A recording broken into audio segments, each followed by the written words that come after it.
Jullie inheemse mensen zijn nederige binnenlanders.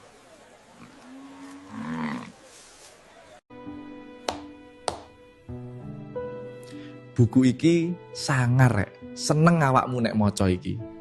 Selama ini kita gak sadar jadi jongosnya penjajah, walaupun sepertinya merdeka, tapi banyak dari kita gak sadar jadi jongosnya Zionis penjajah.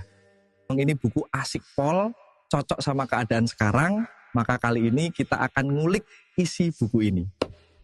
Itu yang menarik dalam buku ini, pembahasan tentang penghinaannya kaum penjajah dulu kepada bangsa pribumi dengan sebutan inlander.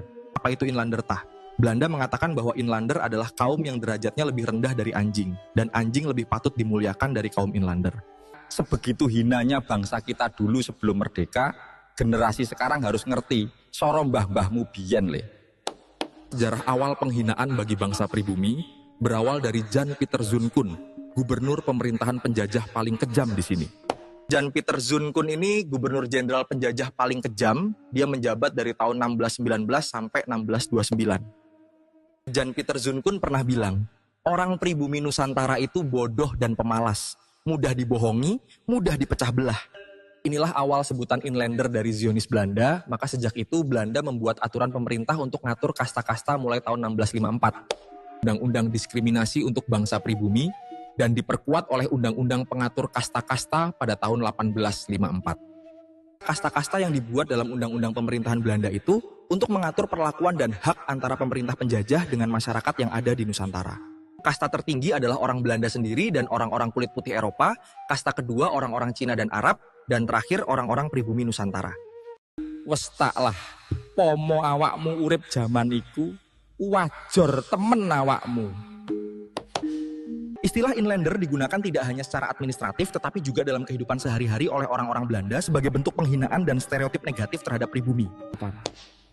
Setelah muncul pergerakan perjuangan nasional yang dipimpin Hos Cokro Aminoto, istilah inlander ditentang rakyat Indonesia dan istilah inlander baru dihapus setelah bangsa Indonesia memproklamasikan kemerdekaannya pada 17 Agustus 1945. Ngono rek, eru awakmu, sorone biyen wong Indonesia berjuang merangi penjajah. Lah kok saiki jarine sing merdeka 17 Agustus 45 jari Republik. Sing ngomong 17 Agustus 45 kemerdekaan Republik gak tahu dijejeli sandal lambene. Apa hubungannya sebutan inlander dengan penyebutan frasa kemerdekaan Republik Indonesia? Orang Indonesia akan dianggap bodoh, buta sejarah kemerdekaan bangsanya, buta sejarah berdirinya negara kesatuan Republik Indonesia, padahal bangsanya sendiri, negaranya sendiri. Maka, secara tidak langsung orang Indonesia mengiyakan dan setuju dijuluki inlander karena kebodohannya.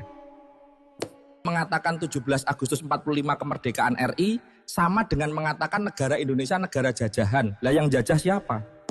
Kita ini generasi penikmat bukan generasi pendobrak, tinggal mensyukuri saja dan menikmati kemerdekaan, gak usah kebanyakan gaya, yang ada generasi penikmat malah merusak tatanan bangsa. Gitu ya Bolo, semoga tambah paham. Sekian dulu pembahasan kita, ngapunten, saya belum makan ini. Monggo, salam.